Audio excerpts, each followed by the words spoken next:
Everybody know what a skybox is? Name kind of implies what it is, right? It's a box that you put around the world that has sky images on it. It's literally a box that you're just pasting an image on this side, an image on this side, above you, below you, and then wherever you look, it looks like you're looking at sky, but it's actually a three-dimensional box holding some sprites. See, now you guys are seeing behind the curtain of how the video games are made, right? That's pretty cool. So if I want to change like things like that, I want to go into my rendering settings. So I'm going to go up here to Edit. I'm going to scroll down to Render Settings. And then it brings it up in my inspector over here. There's a bunch of different stuff. And the one that I'm focusing on now is the Skybox material. So I can go ahead and click this, but I don't have any Skybox because all I've pulled in so far are terrain assets, so I don't really have anything. Now I could go bug my artist and then wait a couple of weeks because they're slow. Or I could just grab something from the store. Unfortunately, the store's not working, but Unity's got some of those already built in, so we're kind of lucking out there. So I'm going to go to Assets, Import Package, and scroll down, and I've got some skyboxes in there. And these are just basic ones like, you know, overcast, sunny, cloudy. Right? You can kind of see them all there. This is all the files that it's going to import. Now, if I was importing something like a giant game, and maybe I said I only wanted like a certain sprite from the game, there's no sense of importing it all and having to delete it, right? I could just select the one that I want, hit import, and it'll only bring in that one.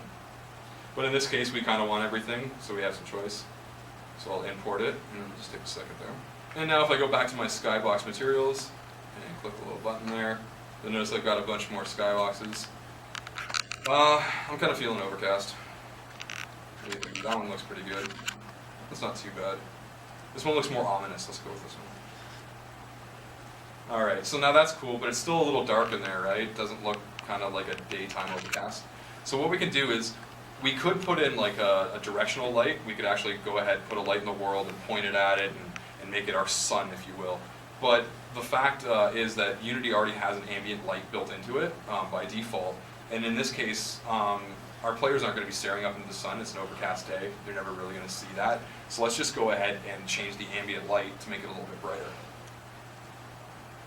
So all I'm going to do is, instead of having it like dark gray, I'm just going to kind of raise it up, and you can see already it gets bright. Right? Now you'll notice I'm staying in the gray and white spectrum. And there's a good reason for that. If I go over, I start to tint things. Can't tell. Right?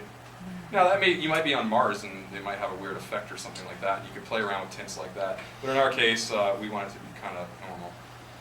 And it is a little overcast, so we won't make it too bright. I think right about there is good.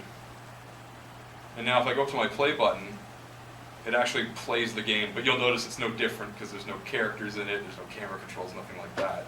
But that's pretty much how fast it is to lay down a very basic terrain, throw up a skybox, and throw in an ambient light.